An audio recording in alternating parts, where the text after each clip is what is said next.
আসসালামু আলাইকুম ভিউয়ার্স, আজ আপনাদের সঙ্গে স্কুল কলেজের সামনের যে মোস্ট ডিমান্ডিং চালতার আচার পাওয়া যায় সেই আচারের রেসিপিটি শেয়ার করব। দারুণ মজার একটা আইটেম, আর এটা এতই লোভনীয় যে এটা দেখলে তো সবারই একদম জিভে পানি এসে যায়। দেখতে যেমন সুন্দর আর এটা খেতে তো তেমনই দুর্দান্ত। আর এই রেসিপিটি কিভাবে করি সেই রেসিপিটি আজ আপনাদের সঙ্গে শেয়ার করব। তো চলুন দেখি কিভাবে করি। প্রথমে আমি দুটো চালতা নিয়েছি, ভালো মতো ধুয়ে সেগুলোকে ওপরের সবুজ অংশটা ফেলে দিয়ে সুন্দর মতো স্লাইস করে নিয়েছি। আর এরপর হলুদ দিয়ে পানি ফুটিয়ে সেখানে চালতাগুলোকে সুন্দর মতো সিদ্ধ করে নিব। শুধু হলুদ দিয়েই সিদ্ধ করে নিব। খুব সুন্দর মতো সফট হয়ে গিয়েছে সিদ্ধ করার পরে, দেখেন কত সুন্দর সফট হয়েছে। এখন চলে যাব আচার বানাতে। কড়াই গরম করে সেখানে সর্ষের তেল দিয়ে দিব। তেলটা গরম হলে দিয়ে দিব 1 টেবিল চামচ পাঁচফোড়ন, কয়েকটা শুকনা মরিচ আর 2-3টা তেজপাতা। এগুলো দিয়ে সুন্দর মতো নেড়ে চেড়ে নিব। যখন ফোড়নের সুন্দর একটা ঘ্রাণ বের হবে তখন দিয়ে দিব আগে থেকে সিদ্ধ করে রাখা চালতা আর টুকরোগুলো। লবণ দিয়ে সুন্দর মতো নেড়ে চেড়ে মিশিয়ে নিব। আর আচার মানেই তো কিন্তু ধৈর্যের কাজ। খুব ধৈর্য সহকারে অল্প আঁচে কিন্তু আচারটা বানাতে হবে। এরপর 1 কাপ চিনি দিয়ে দিলাম। দিয়ে দিব 1 টেবিল চামচ মরিচের গুঁড়া, হাফ চা চামচ হলুদের গুঁড়া, আরও একটু মরিচের গুঁড়া দিলাম। একটু ঝালটা বেশি হলেই ভালো লাগে। এরপর এই সব কিছু চালতার সঙ্গে সুন্দর মতো মিশিয়ে নিব।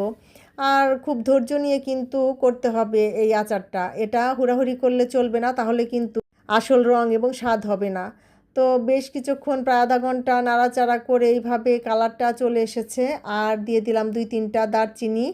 আর এখানে কিন্তু আমি একটু ফুড কালারও দিয়েছি, দেখতে সুন্দর হবে এই জন্যই। এতে কিন্তু স্বাদের কোনো তারতম্য হবে না, শুধু সৌন্দর্য বর্ধন হবে এই আর কি। তো দিয়ে দিলাম একটু ভাজা জিরার গুঁড়া। এগুলো দিয়ে মিডিয়াম হিটে আরও বেশ কিছুক্ষণ নেড়ে চেড়ে যখন একদম তেলের উপর উঠে আসবে চালতা, তখন মনে হবে যে আচারটা হয়ে গিয়েছে। আর এই পর্যায়ে কিন্তু খুব সুন্দর একটা ঘ্রাণ বের হয়। দিয়ে দিব অল্প একটু ভিনেগার। আর এটা দিয়েও সুন্দর মতো মিশিয়ে নিব। আর এই আচারটা বানাতে 40 থেকে 45 মিনিটের মতো টাইম লাগবে। মিডিয়াম হিটেই এই আচারটা রান্না করতে হবে।